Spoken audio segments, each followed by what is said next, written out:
इस आग के फीनिक्स को लोहे के जाल में पकड़ लिया गया था। उसने एक जलती हुई आंसू की बूंद गिराई और आदमी से गुहार लगाई कि उसे आजाद कर दे। आदमी उसे राजा के पास ले जाने की योजना बना चुका था, लेकिन फीनिक्स को मरते हुए देखकर उसे दया आ गई। उसने भारी लोहे का जाल खोल दिया। आजाद होते ही फीनिक्स नए जीवन की तरह उठ खड़ा हुआ। उसने सिर झुकाकर आदमी को धन्यवाद दिया और आसमान की ओर उड़ गया। अपनी जान बचाने का बदला चुकाने के लिए उसने एक जलता हुआ पंख आदमी के पास छोड़ दिया ताकि वो इसे सबूत के तौर पर राजा को दे सके। लेकिन जब आदमी ने पंख राजा को दिखाया तो वो अब बुझ चुका था और साधारण मुर्गी के पंख जैसा दिख रहा था। राजा को लगा कि आदमी उसका मजाक उड़ा रहा है और उसने उसका सिर कटवाने का आदेश दे दिया। जैसे ही जल्लाद वार करने वाला था, वो जलता हुआ पंख अचानक चमकने लगा। पूरा आसमान लाल हो गया क्योंकि फीनिक्स ने आदमी की मुसीबत पहले ही भांप ली थी और उसे बचाने के लिए दूर से उड़कर आ गया था। वो शहर की सबसे ऊंची जगह पर उतरा और उसकी गर्म लपटों ने पूरे शहर को रोशनी से भर दिया। ये देखकर शहर वाले मान गए कि आदमी सच बोल रहा था और उसे हीरो बुलाने लगे। ये देखकर राजा ने उसे रिहा कर दिया, लेकिन मन में बदला लेने की ठान ली। उसने उसे बर्फीले पहाड़ की चोटी पर सोई हुई राजकुमारी को जगाने भेजा। राजा जानता था कि ये सफर खतरनाक है और कोई भी वहां से जिंदा वापस नहीं आया, लेकिन राजा नहीं जानता था कि इवान के पास एक जादुई गड्ढा है जो कुछ भी कर सकता है। गड्ढे की मदद से वो जल्दी ही पहाड़ की चोटी पर पहुंच गया। वहां बर्फ के दरवाजे के सामने जलता हुआ पंख फिर से जलने लगा और बर्फीले दरवाजे में घुस गया। अगले ही पल मोटी बर्फ पानी में बदल गई। गधा फिसलते हुए नीचे की तरफ गिरने लगा, लेकिन एक चट्टान के किनारे पर अटक गया। इवान के पैर भी बर्फ में जम गए थे। उसने अपने जूते उतार दिए और संभलते हुए गुफा के अंदर चला गया। वहां उसे सोई हुई राजकुमारी मिली। फीनिक्स के पंख की मदद से इवान ने राजकुमारी को जगा दिया, लेकिन जैसे ही उसे पता चला कि राजा बूढ़ा है, उसने शादी करने से मना कर दिया। उसने कहा कि उसका दूल्हा केवल कोई योद्धा या राजकुमार हो सकता है। इवान को निराश करने के लिए राजकुमारी बिना गई।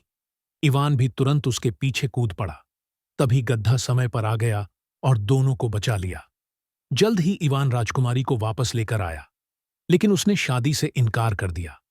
उसने कहा कि शादी तभी होगी जब उसके पास ओशन हार्ट रिंग होगा। जब राजा को पता चला कि यह अंगूठी एक शार्क के पास है, तो उसने इवान को बुलाया। अगले दिन इवान गद्दे पर बैठकर विशाल समुद्र पार करने निकल पड़ा, लेकिन एक सीगल ने उसे टक्कर मार दी और वो सीधे समुद्र में गिर गया। जब इवान समुद्र की गहराई में पहुंचा, तो उसे एक विशाल लोहे की जंजीर दिखी जो किसी चीज को बांध रही